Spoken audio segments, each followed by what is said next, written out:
Recording. नमो ज्ञानं नमो आयर्याणं नमो वज्रायाणं नमो लोये सब्रसाहुं।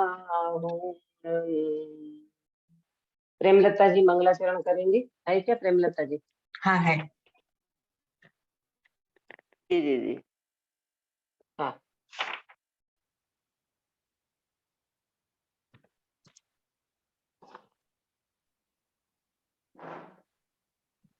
सभी को जय जिनेन्द्र। क्रम नियमित क्रमबद्ध है जग की सब पर्याय, निर्णय हो सर्वज्ञ का दृष्टि निज में आ, सकल द्रव्य के गुण और पर्यायों को जाने केवल ज्ञान, मानो उसमें डूब गए हो किंतु न छूता उन्हें सुजान। जब जिसका जिस थल में जिस विधि से होना जो कार, तब उसका उसमें उस थल में उस विधि से होता वह कार। जन्म मरण हो या सुख दुख हो अथवा हो संयोग वियोग, जैसे जाने हैं जिनवर ने वैसे ही सब होने योग। कोई न उनका करता हरता, उनका होना वस्तु स्वभाव, ज्ञान कला में गेय झलकते किंतु नहीं उसमें प्रभाव। अतः नहीं मैं पर का करता और न पर में मेरा कार्य, सहज स्वयं निज क्रम से होती है मुझ में मेरी पर्याय। पर्यायों से दृष्टि पलटती भासित हो ज्ञायक भगवान, वस्तु स्वरूप बताया आपने सत सत वंदन गुरु कहान। वस्तु वस्तु स्वरूप स्वरूप बताया आपने सत सत शत शत सत सत वंदन वंदन गुरु कहान। गुरु कहान। बहुत सुंदर मंगलाचरण किया आपने। यहाँ शायद आपका एक आध शब्द कोई छूट गया होगा, ऐसा मुझे महसूस हुआ। जब जिसका जिसमें जिस थल में जिस विधि से होना जो कार्य, यहाँ कोई एक आध दो शब्द आपका छूटा था, है ना? जी जरा लिखा सा देख लिखा लेना। पूरा जी। हाँ लिखा दीदी हाँ, बोलने थोड़ा में हड़बड़ी हो गई होगी हाँ जी। बोलने में हो सकता है, हाँ कोई बात जी जी। नहीं। सुबह मंगल प्रभात की मंगल बेला में हमारी क्रमबद्ध पर्याय की चर्चा हो रही है और हम देख रहे हैं अनुयोग के माध्यम से हमारी ये चर्चा आगे बढ़ेगी। हमने प्रथमानुयोग के माध्यम से देखा कि किस तरह से प्रथमानुयोग में इन महापुरुषों के माध्यम से हमारी ये क्रमबद्ध पर्याय यानी महापुरुषों के माध्यम से भी हमें ये पता चला कि द्वारिका नगरी 12 साल पहले बता दिया, भगवान के ध्यान में आया कि ये द्वारिका नगरी जलने वाली है, इसको देव भी नहीं रोक सकते, इंद्र नरेंद्र कोई भी समर्थ नहीं है उन प्रक्रिया को रोकने में। आदिनाथ भगवान ने बता दिया था कि मारीची एक कोड़ा कोड़ी सागर के बाद तीर्थंकर होने वाला है। एक ऐसा गजब का केवल ज्ञान है पंकज भाई, हम कुछ भी नहीं जानते, हमारे पीठ के पीछे क्या है हमें पता नहीं है, और हमारे सर्वज्ञ भगवान इतनी सारी बातों अन्ना क्या कहा यहाँ लोकालोक को जानने वाले हैं केवली भगवान, एक समय की पर्याय में, वो भी एक समय की पर्याय। कमाल तो इस बात का है कि एक समय की पर्याय में लोकालोक को जाने, ऐसा समर्थ्य जिस भगवान की ज्ञान की पर्याय में है, वो एक कोड़ा कोड़ी सागर को जाने, उसमें क्या आश्चर्य की बात है। गिरीश भाई को उस दिन ऐसा लगा ना कि दीदी इतना कि कोड़ा कोड़ी सागर की बात जान ले, अरे प्रभु ये दिव्य ज्ञान है, ये केवल ज्ञान है। वो केवल ज्ञान की अपन कल्पना नहीं कर सकते। जैसे बाबूजी के उसमें आया है ना सिद्ध पूजन में, खिले सब आठों कमल पुनीत, सिद्ध चक्र सिद्ध पूजा में खिले सब आठों कमल पुनीत, उनके सारे कमल के पंखुड़े खिल गए। जैसे कमल के पंखुड़े सूर्योदय होते ही खिलते हैं, ऐसे भगवान की केवल ज्ञान की पर्याय के सारे पंखुड़े खिल गए। यानी ज्ञान इतना खिल गया है भगवान का, एक जरा सा भी परमाणु, सिंगल परमाणु भी भगवान के ज्ञान के बाहर नहीं है। माने वो सब कुछ जान सकते हैं, ऐसी भगवान के केवल ज्ञान की ताकत है। अब आज हम देखेंगे कर्णानुयोग से क्रमबद्ध पर्याय, कर्णानुयोग से क्रमबद्ध पर्याय यानी सर्वज्ञता का सिद्धि करेंगे। कर्णानुयोग से देखो क्या है, कर्णानुयोग में क्या बातें आती है, उसके माध्यम से भी हमें समझ में आएगा कि ये कर्णानुयोग भी क्या बता रहा है। पहले हम કર્યું જ નહીં.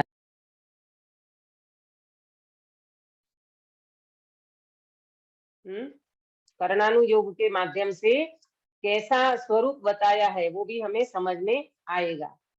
देखो कर्णानुयोग के माध्यम से नंबर 1 नोट करना, 6 महीने 8 समय में, 6 महीने 8 समय में 608 जीव, कितने जीव? 608 जीव। 6 महीने 8 समय में 608 जीवों का निगोद से निकलना, निगोद से निकलना। कितने जीव निकलेंगे निगोद में से? 6 महीने 8 समय में 608 जीव निगोद से निकलेंगे, और इतने ही जीवों का मोक्ष जाना निश्चित है, और इतने ही जीवों का मोक्ष जाना निश्चित है। इस संख्या में कभी परिवर्तन नहीं होगा, न होता है। फिर से बोलती हूँ, 6 महीने 8 समय में 608 जीवों का निगोद से निकलना और इतने ही जीवों का मोक्ष जाना निश्चित है। इस संख्या में कभी परिवर्तन नहीं होता है। बराबर नोट किया पंकज भाई? अब देखो ये बात को समझना, 6 महीने 8 समय में कितने जीव निकलेंगे निगोद से? 608। 608 जीव, और वो ही जीव मोक्ष जाएंगे ये नहीं समझना यहाँ पर कि किसी को ऐसा लगेगा कि ये निगोद से निकलेंगे और यही मोक्ष में जाएंगे, ऐसा नहीं है। दूसरे जीव जा सकते हैं, परंतु बात ये है कि 6 महीने 8 समय में 608 जीवों का निगोद से निकलना होगा और इतने ही जीवों का मोक्ष जाना निश्चित है। मतलब क्या हुआ अंकित भैया? 608 जीव निगोद से निकलते हैं तो 608 जीव मोक्ष में जाते हैं, ये कैलकुलेशन लगाना। बराबर? और इतने ही इतना ही आंक फिक्स है, इतनी ही रकम फिक्स है, इससे न आगे न पीछे, मतलब इससे न अधिक न कम, इतने जीव मोक्ष में जाएंगे। ये भगवान ने अपने सर्वज्ञ भगवान के केवल ज्ञान में आया है और ऐसा भगवान ने जाना है, और ये बिल्कुल निश्चित बात है, इसमें कोई परिवर्तन नहीं होता है। लेकिन दीदी जब भी भरत महाराजा के 923 पुत्र भी तो निगोद से निकल के उसी भाव से 923 मोक्ष गए थे ना, तो फिर वो तो 923 की संख्या हुई ना। हाँ नहीं, वो आपका प्रश्न सही है कि वो 923 पुत्र मोक्ष में गए थे, है ना, तो ये तो 608 से तो अधिक हो गए, परंतु वो पर ये तो पंचम काल की बात है ना दीदी, दीदी ये पंचम काल की बात है ना, ये पंचम काल की बात है ना, यूं कह रही हूँ। नहीं, ये डाई द्वीप की बात है। पंचम काल की माने कभी भी 608 जीव मोक्ष में जाएंगे। ये डाई द्वीप की बात, मतलब अपने अभी डाई द्वीप में, तो डाई द्वीप में सभी कुछ आ गया ना, नाविदिक क्षेत्र भी आ गया, सब कुछ आ गया उसमें। 608 जीवों का फिक्स है। ये पंचम काल की बात है, ऐसा नहीं है। 608 जीवों का मोक्ष जाना बिल्कुल निश्चित है। और आपका प्रश्न है कि 923 पुत्र का क्या होगा फिर, है ना, 923 पुत्र मोक्ष में गए, तो वो एक साथ 923 पुत्र गए हैं ऐसा नहीं है, उसका भी समय का अंतर होगा, ऐसा है ना। देखो मैं आपको बताती हूँ, एक बात और समझना, इसमें आप नोट करना हो तो करना। जैसे ऐसा आता है कि 6 महीने में 6 महीने 8 समय जो बताया ना, तो तो 6 महीने तक कोई भी जीव मोक्ष नहीं गया, कोई भी एक भी जीव मोक्ष नहीं गया। अब समय कितना बचा? 8 8 समय। 8 समय। 8 8 समय। हाँ। अब देखो, हाँ, इसका कैलकुलेशन समझना, 8 समय में कितने जीव मोक्ष जाएंगे। अब ये अपने को 608 करना है ना, तो 608 कैसे बनेंगे, इसका भी कैलकुलेशन आया है, मैं नोट कराती हूँ, आपको नोट करना। 6 महीने तक एक भी जीव मोक्ष नहीं गया, अभी जो 8 समय बचा है, तो 8 समय में कैसे कैलकुलेशन करेंगे? पहले समय में 32 जाएंगे। कितने जाएंगे? पहले समय में 32, दूसरे समय में 48, 48, तीसरे समय में 60, चौथे समय में 72 यानी 72, पांचवें समय में 84, 84, छठे समय में 96, सातवें समय में 108 और आठवें समय में 108।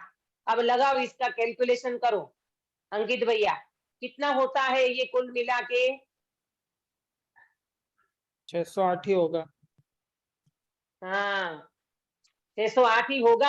आपने कैलकुलेशन लगाया इसका, है ना? 608 जीव बनना चाहिए। आप गणित लगा लो इसका, है ना? सरवाड़ा करो इसका, कितना होता है? 608। हुआ ना 608।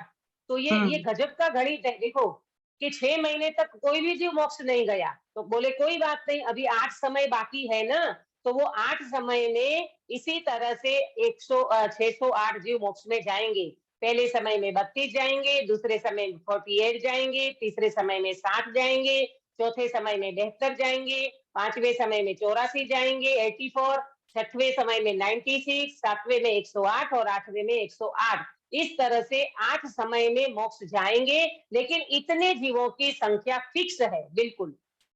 ये किसने आया? कर्णानुयोग। 608 मेरा 608 क्यों? नहीं आ रहा है। पहले समय में 32, आपका कुछ हाँ आंख में देखिए, हाँ इसीलिए 32 फिर देखो, 48। 32 फिर 48 फिर 60 माने 60, अच्छा मैंने हाँ ओके 7 लिखे। ओके ओके ठीक है दीदी, हो गया। है ना? हो गया।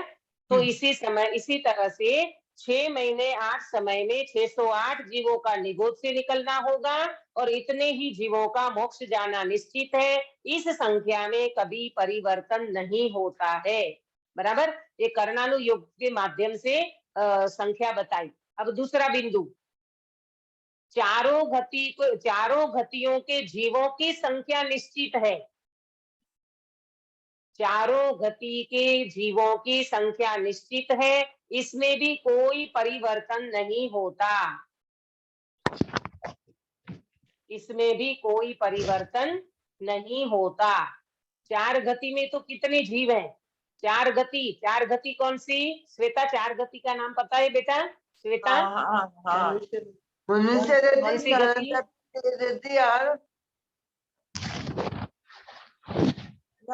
देवगति। देवगति, नरक गति, तिर्यंच गति, मनुष्य गति और देवगति। ये चारों गति के जीवों की संख्या निश्चित है, इसमें भी कोई परिवर्तन नहीं होता। अब आपको ये लगे कि भाई कैसे कैलकुलेशन निकाले इसका? तिर्यंच गति में अनंत जीव हैं, आप नोट कर लेना। तिर्यंच गति में अनंत जीव। क्यों बताया अनंत जीव तिर्यंच गति में, प्रेमलता जी? अनंत तो फिर अनंत में संख्या कहाँ गिनेंगे दीदी? नहीं, अनंत संख्या हो, अनंत का भी तो काउंटिंग किया ना, अनंत संख्या नहीं, अनंत जीव राशि। तो अनंत की संख्या आई कि अनंत जीव होंगे। मेरा ये प्रश्न है कि तिर्यंच गति में अनंत जीव कैसे गिनेंगे? किसको काउंटिंग किया तो अनंत बन गए? भगवान।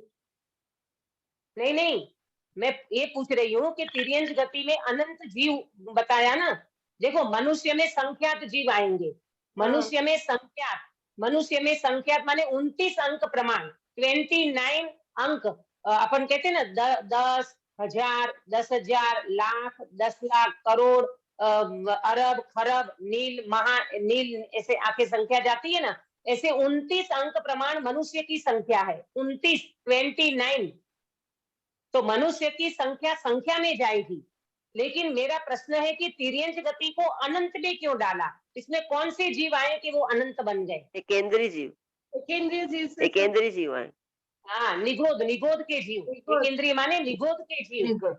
है ना? निगोद के जीव का काउंटिंग करोगे तो तिर्यंच गति अनंत में जाएगी, बराबर। अब देवगति में कितने जीव होंगे मैक्सिमम?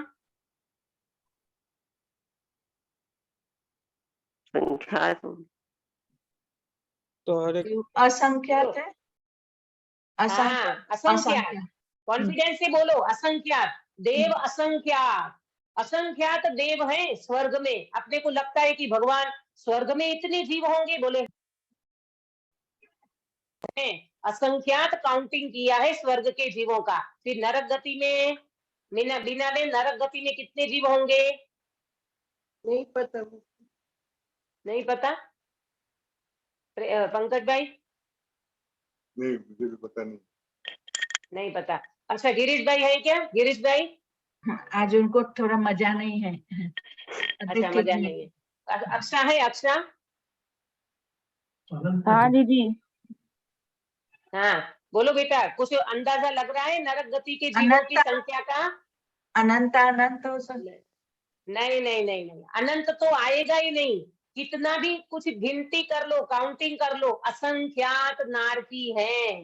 नारकी असंख्यात, देव असंख्यात, तिर्यंच अनंत और मनुष्य संख्यात।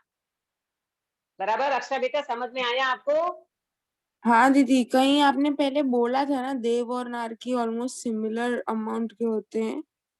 हाँ, पहले कहीं चर्चा हुई है इसकी अपनी। हाँ, एक बार मैंने बताया था ना कि 7वीं नरक में अभी भी कितने जीव सम्यक दर्शन लेकर के बैठे हैं? तो असंख्यात जीव। बोलो, आप कल्पना कर सकते हो? राई राई के टुकड़े हो जाते हैं उसके बॉडी का, पारे की तरह मिलते हैं, बिछड़ते हैं, मिलते हैं, बिछड़ते हैं। तो भी ऐसी प्रतिकूलता में भी वो जीव सम्यक दर्शन लेके बैठे हैं। ऐसे जीवों की संख्या कितनी? बोले असंख्यात। और वैसे नारकी के जीवों की संख्या भी असंख्यात है। बोलो, आया समझ में? तो ये किसने देखा? ये कर्णानुयोग के माध्यम से इन जीवों की देखो, असंख्यात के भी बहुत प्रकार होते हैं। असंख्यात में भी बहुत प्रकार होते हैं।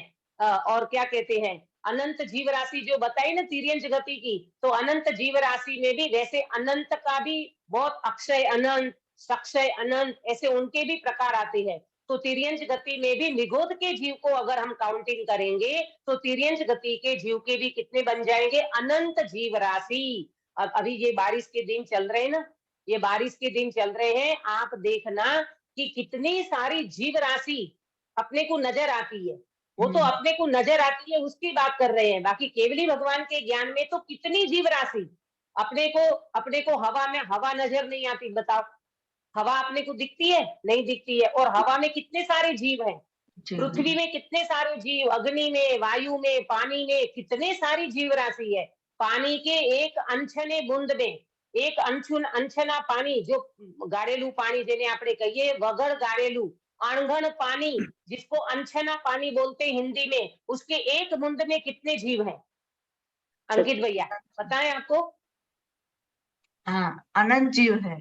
36,450। असंख्य जीव, असंख्य जीव। नहीं, वो आप जो बात कर रहे हो वो तो वनस्पति के जीवों की बात है। वनस्पति में त्रस्त जीवों की बात कर रहे हो आप प्रेमलता जी। त्रस्त जीवों की जी। बात नहीं कर रही हूं मैं पानी के एक अनछने बूंद में कितने सारे जीव हैं? बोले असंख्य जीव हैं एक अनछने बूंद में। और अपन ये मतलब जब बाथरूम में जाते हो, नहाने को जाते हो और वहां छन्ना नहीं लगाते हो, घरना नहीं लगाते हो, तो वहां कितने सारे जीव चले जाते हैं। अभी ये पर्यूषण पर्व आएंगे, अभी सितंबरों के पर्यूषण चल रहे हैं, फिर अपने पर्यूषण आएंगे, 10 लक्षण आएंगे। तो कम से कम इन दिनों में तो अपन थोड़ा विवेक रखें, संयम रखें कि प्रभु इतने सारे जीवों को एक शरीर को निलाने के, स्नान कराने के वजह से कितने सारे जीवों की हिंसा हो जाती है।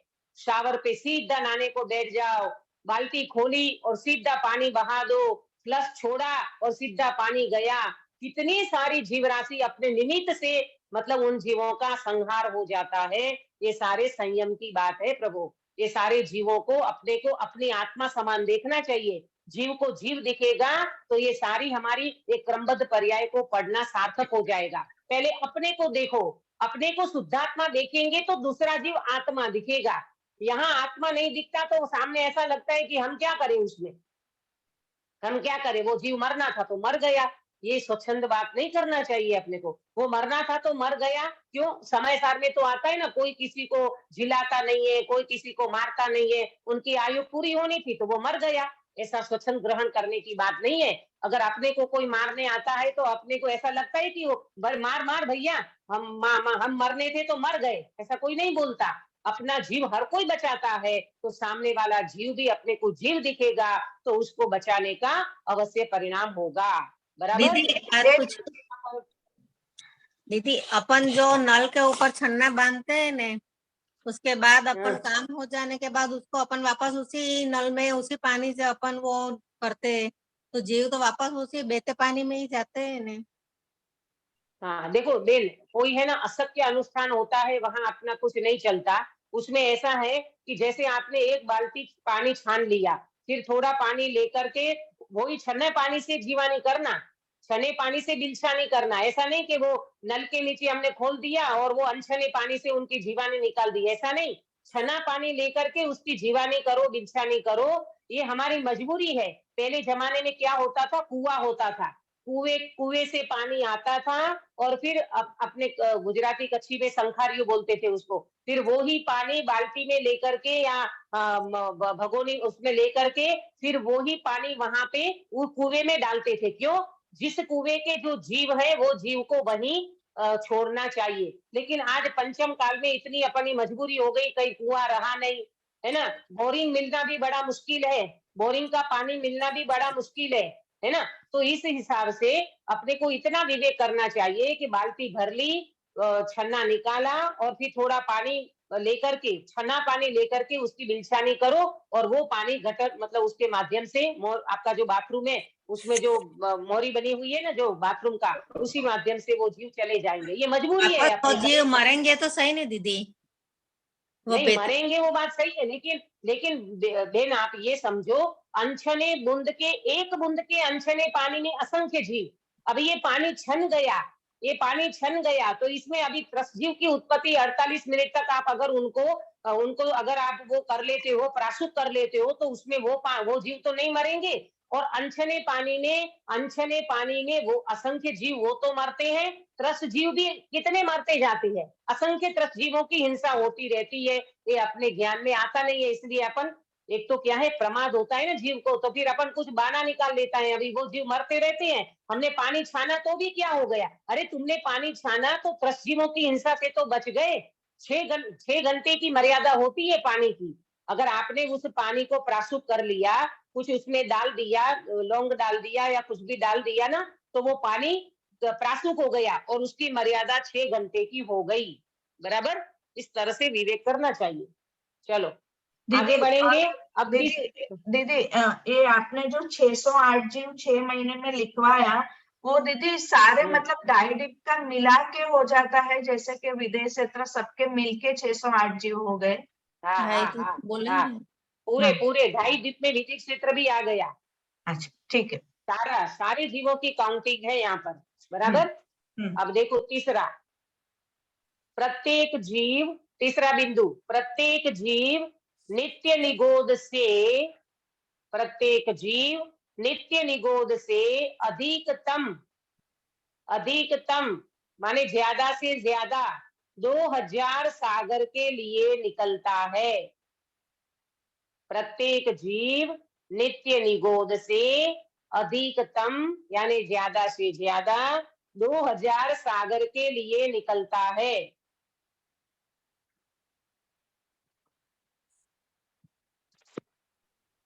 बराबर? प्रत्येक जीव आता कहाँ से है, कोई भी जीव आता कहाँ से है, नित्य निगोद से। बराबर? हम सब कहाँ से आए हैं, नित्य निगोद से आए हैं, है ना। हाँ, तो प्रत्येक जीव नित्य निगोद से अधिकतम यानी ज्यादा से ज्यादा 2000 सागर के लिए निकलता है। आपको सागर का नाप बताया था ना एक बार, सागर का नाप बताया था, 10 कोड़ा कोड़ी पल्ल्यो पमका एक सागर। संख्या सुन करके अपना कंप्यूटर कैलकुलेटर सब फेल हो जाए उसके सामने, है ना। अनकाउंटिंग, उसकी गिनती नहीं कर सकते अपन। किसकी? एक सागर की। बिना बेन, एक हाँ। सागर किसको कहा? 10 कोड़ा कोड़ी पल्ल्यो पमका एक सागर, बराबर। अब पल्य किसको कहा? सुनीता जी, पल्य का माप पता है आपको? पल्य हाँ दीदी पता तो था, वही वो एक एक बार एक बताया था, 1,00,000 हाँ, 4 गांव हाँ, का 4 ऐसा गांव एक का एक, कुआं, 6 गांव का है एक ना, खड्डा, कुआं, 6 गांव का एक गड्ढा खड्डा खोदना। उसके अंदर हाँ, उसकी पूरे जीरे बालों से पूरा खड्डा भरना, गड्ढे को भर देना। दबा के उस पे एक चक्रवर्ती बहुत, की सेना चली जाए ऐसे। हाँ चली जाए। अब याद आया, देखो एक बहुत बड़ा गड्ढा खोदना, 4 गांव का, ऐसा बहुत लंबी उसकी संख्या है। छह उसको दीदी, गड्ढे 6 को, गांव का आया था, हाँ, 6। नहीं 4 गांव का, 4 गांव या कुछ आता है ऐसा। उसको बहुत बड़ा गड्ढा खोदना, फिर उसमें ताजे भेल के बेड़ ये बाल होते हैं ना, एकदम स्मूथ बाल, उस बालों से उस गड्ढे को पूरा भर देना, ठसोठस भर देना। इतना ठसोठस भरना कि इसके ऊपर चक्रवर्ती की सेना चली जाए तो भी उसका कुछ नुकसान नहीं होगे, ऐसा भर देना। फिर 100 साल में एक एक बाल को निकालना। ये कितनी, आपने को तो पसीना छूट जाए, ये क्या बात कर रहे हो, ये तो बैठता ही नहीं है दिमाग में, लेकिन आया है भगवान के ज्ञान में ये सब। एक एक बाल को 100 साल में निकालना, और जितने समय में वो पल्ले खाली होवे, वो गड्ढा खाली होवे, उसको एक पल्ले कहते हैं। ऐसे 10 कोड़ा कोड़ी पल्ल्यों पम का एक सागर बनता है। और ऐसे कितने सागर? 2000 सागर। तो 2000 सागर के लिए हमें त्रस पर्याय मिली है।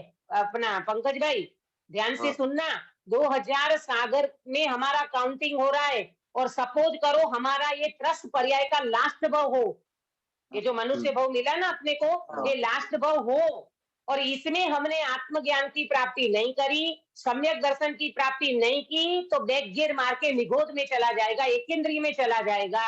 कोई भरोसा नहीं है प्रभु, इसीलिए जल्दी से जल्दी अपना काम कर लेना चाहिए। अब देखो, नोट करो पहले, बाद में बात चर्चा करते हैं। प्रत्येक जीव, फिर से बोलती हूँ, आपका ये प्रत्येक जीव, आपका ये हो जाए हाँ, क्या फिर बेटा? 14 पूर्व का वो भी कैलकुलेशन बताना ना। 14 पूर्व 14 નો पूर्व का જ્ઞાન वो, કહીએ ને તો એનું कैलकुलेशन भी। हाँ हाँ, ये इसका मैं आपको कल बताऊंगी, 14 पूर्व का।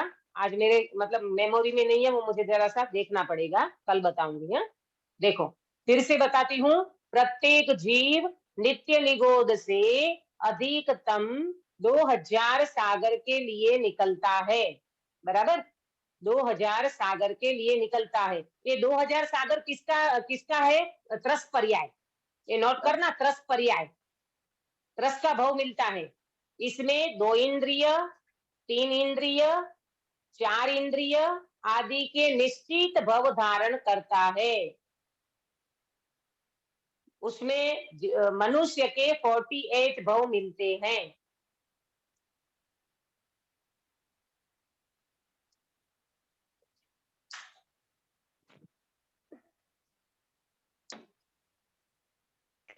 दो 2000 सागर में सिर्फ 48 भाव 48 भव, बस।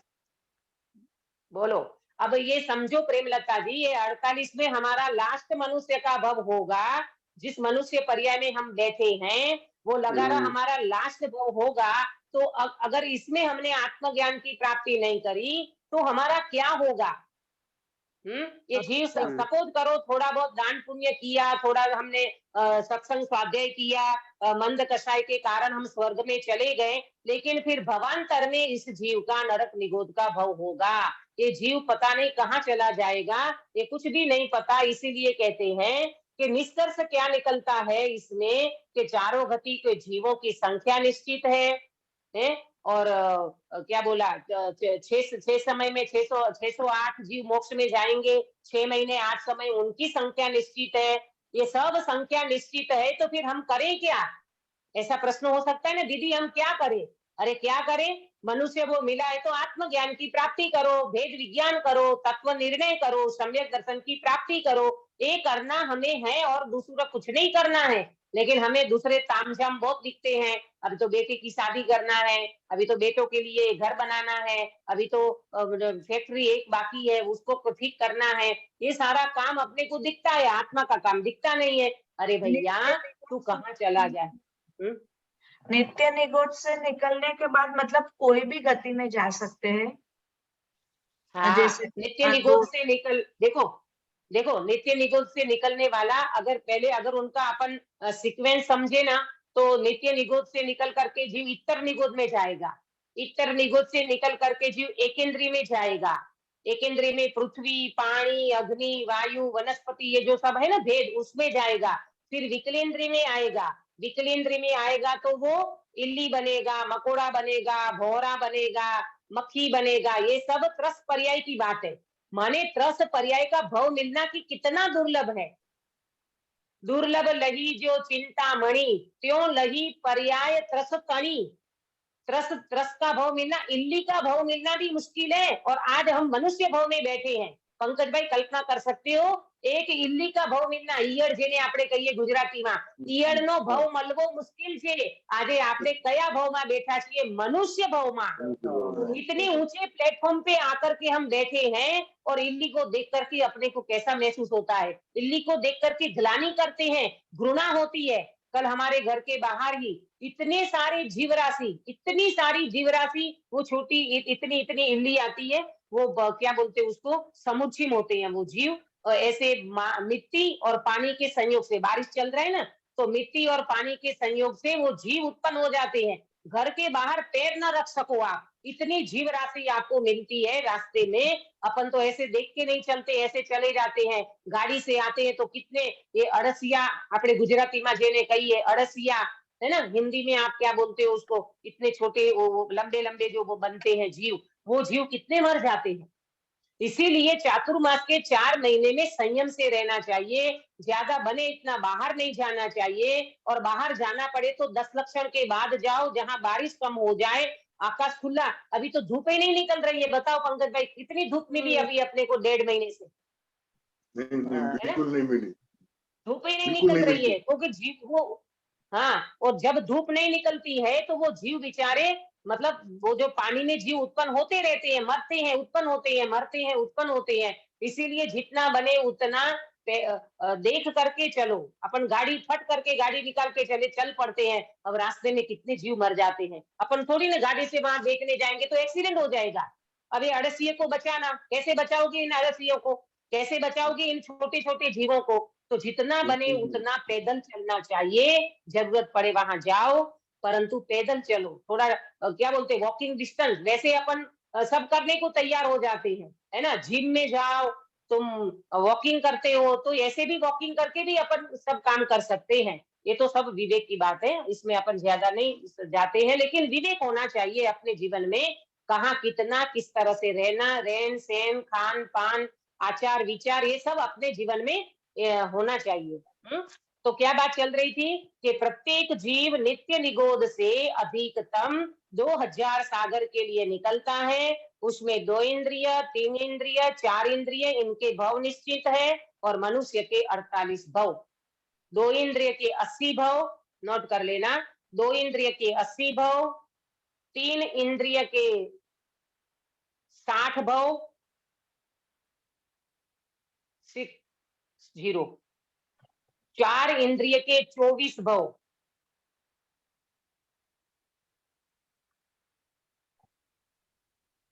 का 40 भव, सॉरी, 4 इंद्रिय के 40 भव।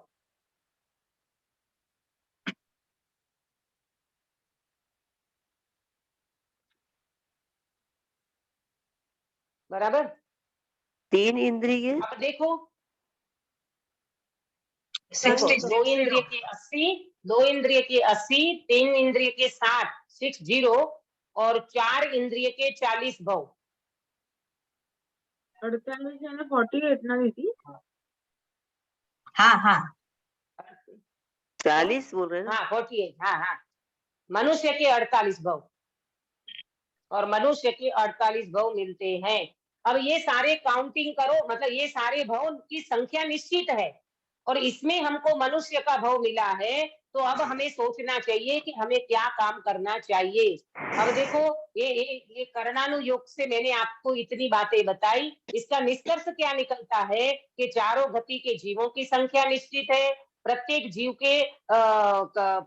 के परिणाम तो बनते होंगे ना, पुण्य पाप के परिणाम बनेंगे, है ना, पाप के परिणाम बनेंगे और उसके अनुसार उनको भव मिलेगा, उनके कर्म बंध होंगे। ये संपूर्ण व्यवस्था सुनिश्चित है, ये कर्णानुयोग के माध्यम से हमें समझना चाहिए और ये सारी बातें केवली भगवान के केवल ज्ञान में आई है, ये हमें श्रद्धान करना चाहिए। बराबर। दीदी देव और नारकी का मनुष्य में ही गिनती करेगा ना? नहीं नहीं, देव गति के जीव, वो देव गति अलग है बेटा, मनुष्य गति अलग है, देव गति अलग है, नरक गति अलग है, वो नहीं, लेकिन पंचेंद्रिय है। हाँ, नहीं लेकिन नहीं, पंचेंद्रिय है, परंतु संगी पंचेंद्रिय में वो जीव की जो काउंटिंग किया जाएगा गति अपेक्षा से, तो वो नरक गति के जीव और हम कहलाएंगे मनुष्य गति के जीव। और मैंने जो आपको नोट कराया, मनुष्य गति के 48 भव मिलेंगे। अच्छा, ये अलग बात है। हाँ दीदी अब तो देखो, फिर हम लोग जैसे हाँ। आपने लिखवा है 2 इंद्रिय, 3 इंद्रिय, 14 इंद्रिय, तो उसके बाद मनुष्य पंच इंद्रिय लिखेंगे नहीं? पंच इंद्रिय के अलग से ऐसे नहीं, मनुष्य के तो चलो 48 दिखाया, लेकिन देवगति और हाँ। जो वो भी पंच इंद्रिय में ही पंचेंद्रिय के आएंगे। 24 भव, पंचेंद्रिय के 24 भव, ये मैं भूल गई आपको नोट कराना, हाँ। अच्छा याद कराया, 24 भव।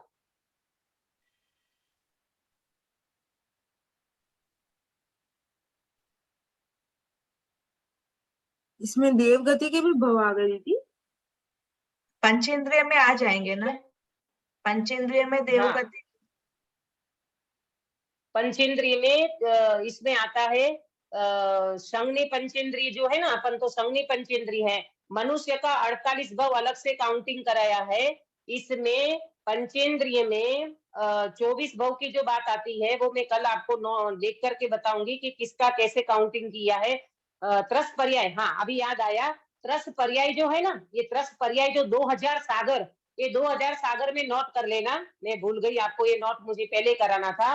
1260 भव देव गति का, 1260 सागर देव गति में बीतता है, 740 सागर नरक में बीतता है। एक मिनट दीदी फिर से लिखवाइए। फिर से बोलती हूँ, 1260 1260 सागर देव गति में बीतते हैं। हमने स्वर्ग के कितने भव किए? 1260 सागर देव गति में बिताया है हमने पूर्व में, और 740 सागर नरक में बीतते हैं। तो 2000 हो गया, इसको काउंटिंग करो तो 2000 सागर साधिक, अधिक लिखना ना, 2000 सागर साधिक, तो जो अधिक कहा ना, उस अधिक में मनुष्य के 48 भव मिलते हैं। नरक गति में 740 40 सागर नरक गति में बीतते हैं, हमने बिताया है प्रेमलता जी, क्योंकि जीव अनादि का है, अनादिकाल से जीव परिभ्रमण कर रहा है, इसका कोई ठिकाना नहीं पड़ा अभी तक। तो कईयों बार, अनंत बार जीव नरक में गया, स्वर्ग में अनंत बार गया है। अनंत बार क्यों बताते हैं? ये तो काउंटिंग कराया है, 1260 सागर देव गति में बीतते हैं। ये जो अपने को त्रस पर्याय मिलती है ना, ये त्रस पर्याय की बात है। फिर जीव नरक में चला जा, अरे अपने एक इंद्रिय में चला जाएगा, फिर अनंत काल बीतने के बाद फिर जीव को त्रस पर्याय मिलती है। इस तरह से ये जीव का भव भ्रमण अनादि से चालू है, चालू है, चालू है, चालू है। ऐसे करते करते आज हमको जो 2000 सागर का जो त्रस पर्याय का भव मिला है, उसमें हमको जो मनुष्य भव मिला है, बहुत अपने को भाग्य समझना चाहिए, अपना परम सौभाग्य। 2000 सागर आधिक क्या आपने कुछ मतलब ये हाँ, तो ये 2000 मैंने सागर तो ये देवगति और नरक गति के ही हो गए ना। हाँ, ये हो गया। और 2000 सागर साधिक, साधिक, साधिक माने उनसे अधिक, और अधिक में 48 भव मनुष्य का। पर बाकी 2 इंद्रिय और ये सारे भी आदि में ही आ गए ना दीदी, साधिक में ही हाँ, आ ये गए। सब अधिक में आएगा, हाँ, अधिक में ही आएगा। ये तीन इंद्रिय के क्या बोलते ये 2 इंद्रिय, 3 इंद्रिय, 4 इंद्रिय, असंगनी पंचेंद्रिय, ये सब भव जो जाएंगे जितना भी अधिक में जाएगा। सीधा कैलकुलेशन इस तरह से निकाले 1260 सागर देवगति का, 740 नरक का, ये हो गया 2000, और साधिक में मनुष्य और तिर्यंच का जो भव है ना, अपने 2 इंद्रिय, 3 इंद्रिय, 4 इंद्रिय, असंगनी और संगनी, ये सब उसी में जाएगा। और इसमें 48 भव अपने को मनुष्य का मिलता है। इसमें पूरा नहीं हुआ तो वापस निगोद में कितने टाइम के बाद इधर आएंगे? और उसमें असंख्यात कल्पकाल, उसमें उसका उसका 2.5 पुद्गल परावर्तन, उसका भी बहुत अलग अलग आता है। उसका भी कैलकुलेशन अलग अलग आता है। एक इंद्रिय में जीव चला गया, निगोद में गया ना, तो बहुत काल बीत जाएगा। कोई जीव एक इंद्रिय में पृथ्वी पानी में उसमें चला गया, तो उसका टाइम बहुत मतलब असंख्यात कल्प काल आता है। और किसी का टाइम आता है 2.5 पुद्गल परावर्तन, ऐसे लंबा लंबा काल है, बहुत लंबा काल है। तब जाकर के जीव को फिर से त्रस पर्याय मिलती है, क्योंकि परिभ्रमण तो जीव का अनादि से चालू है ना, तो बहुत लंबा समय चला जाएगा भाई। इसलिए हम ऐसा काम न करें। ये डराने की बात नहीं है, ये अपने को सावधान होकर के, जागृत होकर के अपना आत्म कल्याण करने की बात है। बराबर। तो इस लेकिन तरह से पंचेंद्रिय आज में हमने दीदी जो पंचेंद्रिय के 24 भाव लिए उसमें असंगनी पंचेंद्रिय ले सकते हैं हम लोग? आएंगे ना। 8 असंगनी के, हाँ ये भी नोट कर लो, ये भी बात अधूरी। 8 असंगनी के, 8 संगनी तिर्यंच के, और 8 संगनी मनुष्य के। फिर इसमें 48 भव का कल मैं आपको काउंटिंग बताऊंगी किस तरह से बनते हैं। 8 असंगनी तिर्यंच के, 8 संगनी तिर्यंच के, और 8 संगनी मनुष्य के।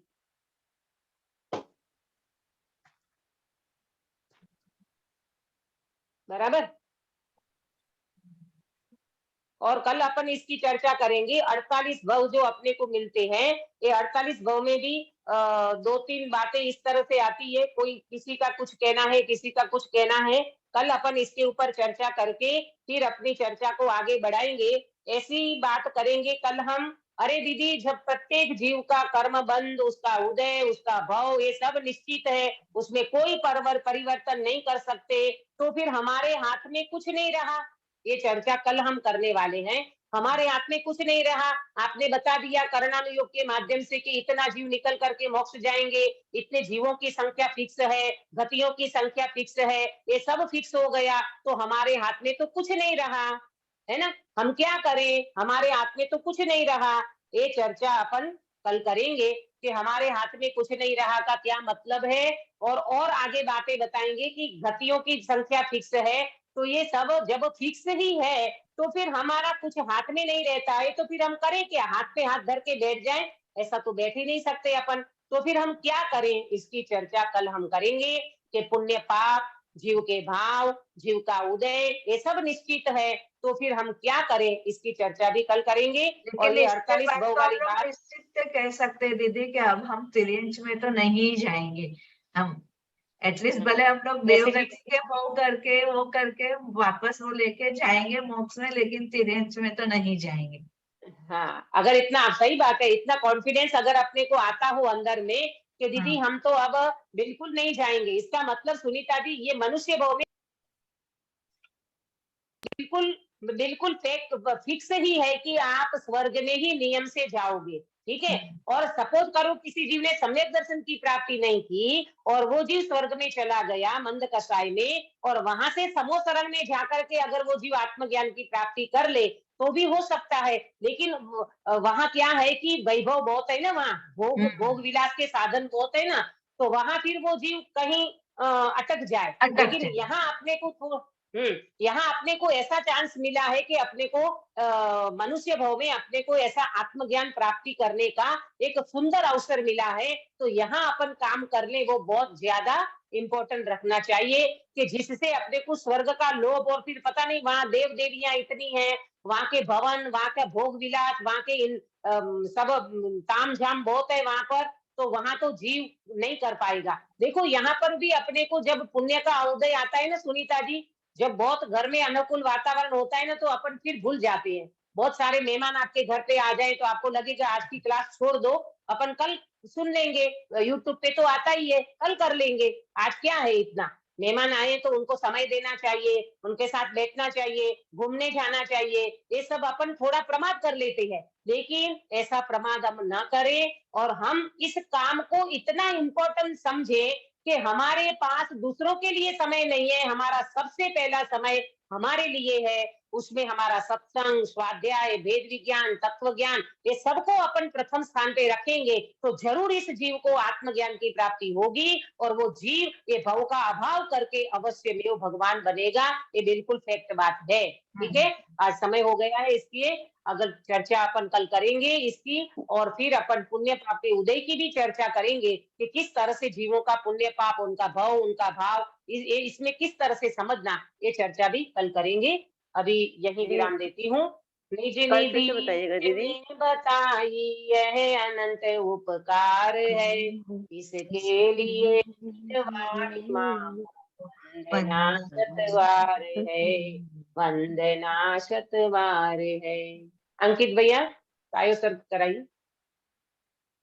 नमो अर्यंताणं नमो सिद्धाणं नमो आयर्याणं नमो वज्राणं नमो लयसवसाहुणं नमो अर्यंताणं नमो सिद्धाणं नमो आयर्याणं नमो वज्राणं नमो लयसवसाहुणं नमो अर्यंताणं नमो सिद्धाणं नमो आयर्याणं नमो वज्राणं नमो लयसवसाहुणं नमो अर्यंताणं नमो सिद्धाणं नमो आयर्याणं नमो वज्राणं नमो लयसवसाहुणं नमो अर्यंताणं नमो सिद्धाणं नमो आयर्याणं नमो वज्राणं नमो लयसवसाहुणं नमो अर्यंताणं नमो सिद्धाणं नमो आयर्याणं नमो वज्राणं नमो लयसवसाहुणं नमो अर्यंताणं नमो सिद्धाणं नमो आयर्याणं नमो वज्राणं नमो लयसवसाहुणं नमो अर्यंताणं नमो सिद्धाणं नमो आयर्याणं नमो वज्राणं नमो लयसवसाहुणं नमो अर्यंताणं नमो सिद्धाणं नमो आयर्याणं नमो वज्राणं नमो लयसवसाहुणं नमो अर्यंताणं। बोलो अंतर्मुख मुद्राधारी सर्व जिनेन्द्र भगवान की जय जय हो। हो, नित्य बोधिनी द्वादशांगमयी झिन्माणी माता की जय जय जय हो। हो, कम 9 करोड़ सर्वे वितरागी महामुनि राजों की जय हो। जय हो। परम हिंसामय वितरागी जैन धर्म की जय हो। जय हो, जय जिनेन्द्र। जय जय जिनेन्द्र। जय दीदी हो। कल जय एक बार और जिनेन्द्र। बताइएगा ना, 2000 सागर वाला एक बार और। 1260 कल देवगति नहीं, का वो जैसे तो 2000 सागर रस का है तो नित्य निगोद से इतर निगोद ऐसा करके कल एक बार और समझा दीजिए थोड़ा। अच्छा, कल हाँ कल बता दूंगी। हाँ जी हाँ, जी जी। ओके। दीदी जय जिनेन्द्र। आंकड़ों 3 कम हाँ 9 करोड़ ढाई द्वीप में कि सिर्फ भारत क्षेत्र में अपन मुनि राजों को जिनको वंदन करते हैं। हाँ, डाई द्वीप में ठीक है। 3 कम 9 करोड़, उसमें अर्यंत भगवान भी आ जाएंगे, केवली भगवान। 3 कम 9 करोड़ सर्वे वितरागी महामुनि राजों की जो जय बोलते हैं ना अपन, तो हाँ 3 कम 9 करोड़ में केवली भगवान भी आ जाएंगे, अरहंत भगवान। कल बता दूंगी मैं आपको उसको। वर्तमान हाँ? अनंत वर्तमान केवली ना, जो गए वो नहीं ना। वर्तमान ना ना ना, वर्तमान में जो केवली भगवान है ना, केवल ज्ञान के रूप में विराजमान है जो अनंत अवस्था में, वो ठीक है, भी आ थैंक जाएंगे उसी में। यू।